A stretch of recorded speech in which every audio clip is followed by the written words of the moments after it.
पितामह भीष्म ने भगवान का ध्यान करते करते अपने आत्मा को उनके चरणों में लगाया, चित्त को, मन को समर्पित किया, अपनी बुद्धि को समर्पित किया। पितामह भीष्म की स्तुति भी बहुत अच्छी है, जिसमें पितामह भीष्म ने कहा, इतिमति रूप कल्पिता वितृष्णा भगवती शाश्वत पुंगवे विभुम्नि। हे प्रभु, मेरी मति, मेरी बुद्धि को आप अपने चरणों में लगा लो।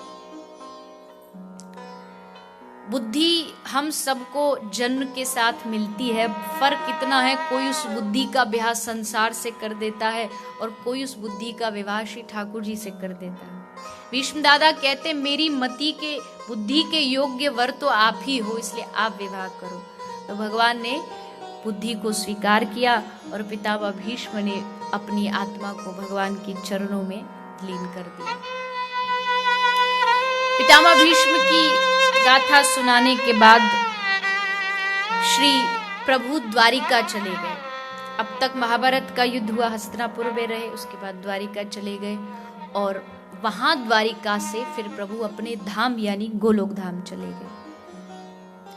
इधर इस कथा के परम श्रोता, परम निष्ठ एक राजा जिनका नाम है महाराज परीक्षित, आज उनका माता उत्तरा के गर्भ से प्रागट्य हुआ। परीक्षित की मां उत्तरा, परीक्षित जी जो गर्भ में ही मारे जा चुके थे, भगवान ने जाकर के उत्तरा के गर्भ के बालक की रक्षा की थी, यानी परीक्षित को दोबारा जीवन दान दिया था। वही परीक्षित जी हस्तिनापुर के राजा बने, राजपाट सब संभाला। एक बार अश्वमेध यज्ञ में घोड़े को लेके दिग्विजय पर जा रहे थे, तभी देखा कि एक गाय को शूद्र राजा का वेश बना करके मार रहा है। परीक्षित जी से ये सहन नहीं हुआ। कहते हैं ना, अत्याचार करना अपराध है तो उस अत्याचार को सहन करना भी उससे बड़ा अपराध है। इस संसार में बुराई इसलिए नहीं पनपती कि बुरे लोग ज्यादा हैं, बुराई इसलिए बढ़ती है क्योंकि अच्छे लोग चुपचाप बैठ जाते हैं, इसलिए उस समस्या का समाधान नहीं मिलता। हमें लगता है अगर समाज में कुछ बुरी बातें हैं, कोई बुराइयां हैं, तो हमको क्या लेना देना, हमारे अकेले के करने से क्या होगा, और ये सोचकर कि कोई कदम आगे नहीं बढ़ाता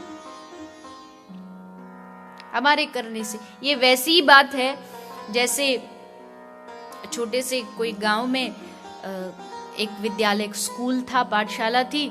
उस स्कूल में जो मास्टर जी थे उन्होंने कहा कल स्कूल में भंडारा होगा, मतलब सबको भोजन खिलाया जाएगा, तो सब अपने घर से दूध लेकर के आना क्योंकि खीर बनानी है। सब बालकों को कह दिया, सब बालकों को आदेश दे दिया।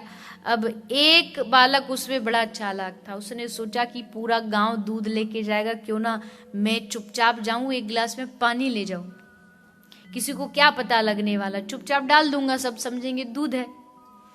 अब वो लेकर के आ गया, लाइन लगी थी, बीच में पात्र रखा गया था कि आते जाओ, इसमें दूध डालते जाओ। सब आते गए, उसका नंबर भी आया, उसने चुपचाप डाला, निकल गए। अब जब सब इकट्ठा हो गया, अब पात्र को खोला गया और देखा गया, तो देखा कि वो पूरा बर्तन जो है किससे भरा है।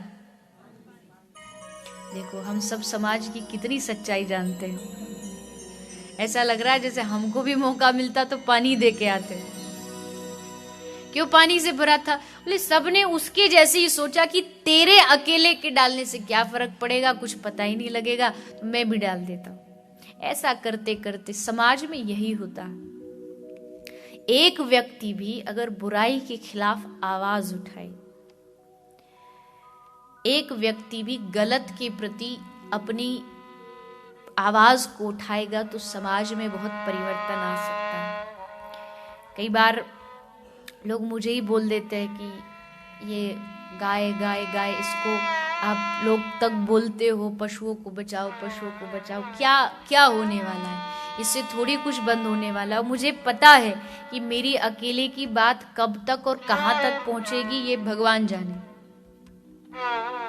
और जिस कदर आज विश्व में पशुओं को मारा जा रहा है, उस हिसाब से देखा जाए तो मैं कितना भी कहूं, कितना भी चिल्लाऊं, वो बंद तो नहीं हो सकता।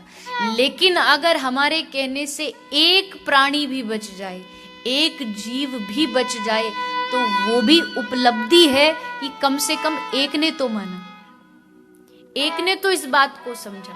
1000 बार अगर हजारों श्रोता आते हैं, उनको कहा जाता है कि भैया पशुओं को मत खाइए, पशुओं को आहार मत बनाइए, हो सकता है सब न माने, पर एक भी अगर मान गया, एक व्यक्ति भी इस बात को मान ले, तो कथा कहने वाले की कथा सफल हो जाती है।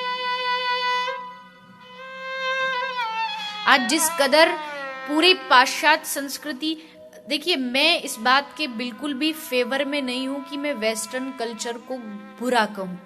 कई बार हम कह देते अरे पाश्चात्य संस्कृति का विरोध करिए, ये करिए, वो।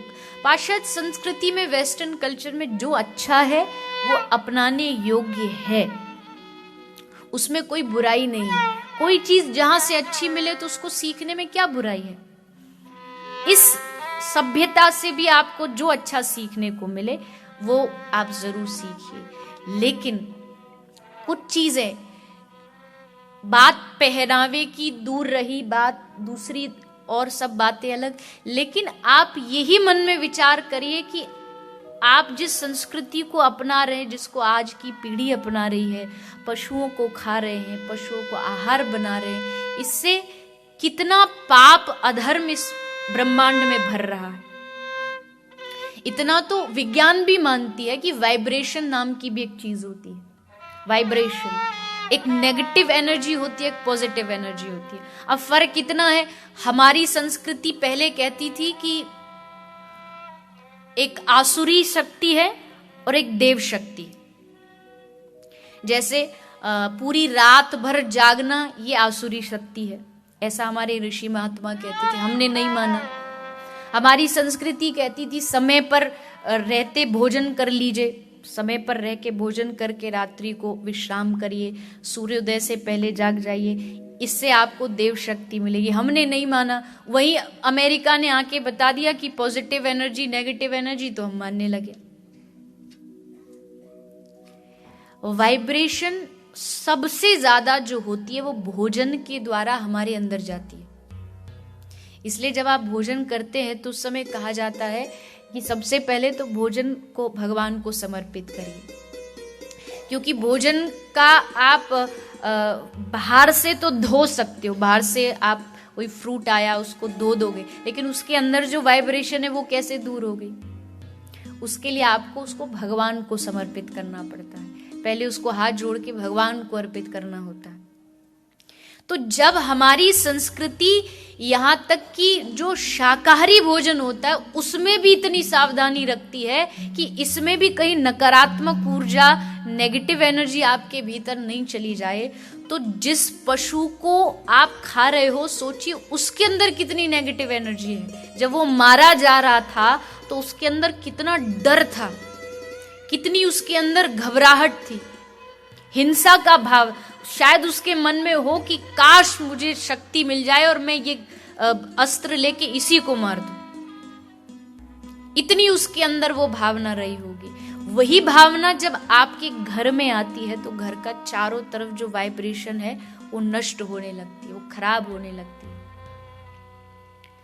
तो इसलिए प्रयास करें आप और आपकी आगे आने वाली पीढ़ी अपने आहार को शुद्ध करें, अपने भोजन को शुद्ध करें, मांसाहार का परित्याग करें।